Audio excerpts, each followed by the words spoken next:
We're back with more fun. It's the NBA.com Fantasy Preview Guard Show. Rick Kamla, Dennis Scott, and we're here to talk about the top 5 shooting guards, a.k.a. the Jordanaires. At 5, I got Andre Iguodala, a.k.a. Mini LeBron. His physique is mini LeBronish. Yep. His numbers are mini LeBronish, like 25-5, hits threes, steals the heck out of the ball. I'm a big fan of his fantasy game. Well, it's amazing. After little AI left, big AI took over and showed the rest of the world that he can be a fantasy stat stuffer. Knocking down big-time three-point shots at the end of games. As you see this big shot right there, can get to the basket and dunk on people whenever he wants to. And he's playing good defense, too, getting the steals in the category where he needs to be.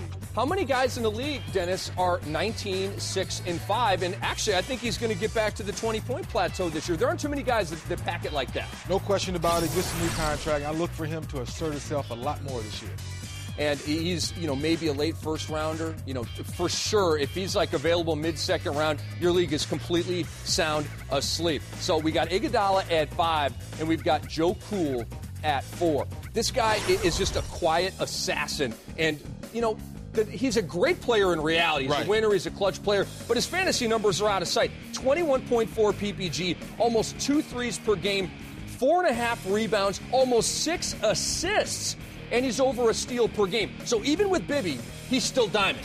No question about it. Joe is Joe Cool, Joe Dangerfield. He doesn't get the respect that he needs. But every game you look at the stats, every category, the top 8 are stuffed. And the guy plays hurt. He's a warrior. Yes. And I know he's had some nicks and knacks over the year, but I'm huge on this. I got to trust you. If you're going to be on my team, okay, I don't usually do this, but like guys like Corey Maggette, guys like Chris Kaman, I know for a fact these guys have missed a week with the flu. No, you can't play on my team doing that kind of stuff. No. I need you to play. I need to trust you as a player, and I trust Joe Johnson. Trust Joe Johnson all day long. He is an early round pick, so if you haven't gotten the 2-guard and Joe's available, make sure you grab him. Yeah, because the threes are nice. We mentioned the 20-plus points. And my apologies to those players I mentioned. There are a couple other guys in the league that just do not like playing through injuries. You're not my guys. Let's move on as we count down the top 5 shooting guards. Brandon Roy.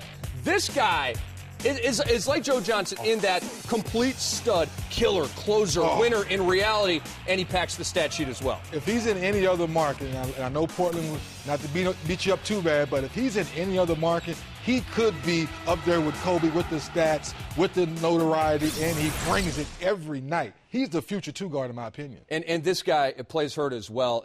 Constantly you're reading about he's got a hammy, he's got this, he's got that. Shows up to work every single night. I remember that playoff game. It was a death game last year. Houston came into Portland. Brandon Roy was sick as a dog, did nothing the whole game. Fourth quarter, killed him, won the game, and prolonged the season for Portland. That's what I'm talking about. Stud. First thing comes to mind. Late in the games, who wants the ball? Late in the games, who's making the big shot? Who's making the extra pass? Brandon Roy, I'm telling you, he's the guy of the future. 22, 5, and 5 roughly were his 3-cat numbers last year. Gives you threes, gives you steals, shoots a high shot 48% from the field last year. It's basically all good with Brandon Roy. Which brings us to the top 2 shooting guards for fantasy basketball. And in reality, and he's not number 1. He's number 2. And I know the competitiveness of Kobe Bryant. He's mad at me right now. But Kobe, I'll explain in a moment. Your numbers just aren't quite as good. They're great, but they're not quite as good as number 1. Jelly Bean Jr., a.k.a. I call him Mr. Flavors because he scores in so many different ways. He hurts you in so many different ways. He guards the best shooting guard on the other team. So, Kobe, you may not be number 1, but you're still up there at the top. And he's still a top 5 fantasy player. If you have that 5th pick in your draft, the 6th pick in your draft, you're pretty much looking at Kobe Bryant. Whereas, a couple years ago, he was the one. Right. Like him and LeBron were, LeBron and CP3 and this next guy, Dwyane Wade, they're just slightly better than Kobe Bryant for fantasy basketball. Now, in reality, you're going Kobe. If you want a chip, number 1. Reality is all about winning the championship. So Kobe's your guy in that realm. Reality is about winning championships and about winning games. Fantasy, we're about stats. We're about stuffing it. We're about guys that want to play, not guys that want to miss games. So thank you for saying that again. I can't hammer it home enough. You guys know what a big deal I make about the Warriors of our league. Kobe Bryant played all 82 last year. He is probably the premier Warrior in the NBA today. Last year, 26.8 PPG. Which trailed the scoring leader by quite a bit. And that scoring leader from last year is our number 1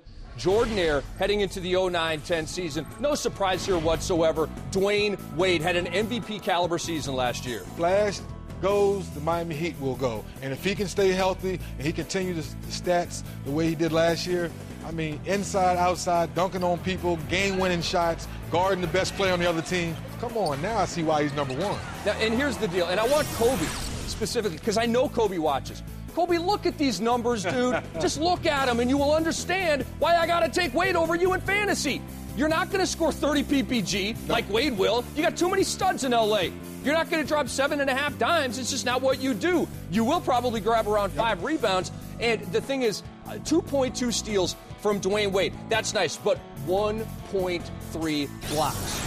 That's huge. 1 point. Are you kidding me, dude? Hey, I think he's in terms of the stats, the steals and the blocks, he's the best defensive guard in the league. Maybe not, the lockdown guy that a Kobe can be when he's really, really motivated to stop you. But I want to go back to Kobe for just a second and talk steals. He was 1.5 steals last year, and Kobe's been a guy that's hovered around 2 for most of his career. With Ron Artest there, Kobe has said Ron's going to be able to hold that thing down. Right. So he's going to freelance more and play passing lanes more. That's going to lead to more steals from Kobe Bryant. More steals, and this may be the year, though.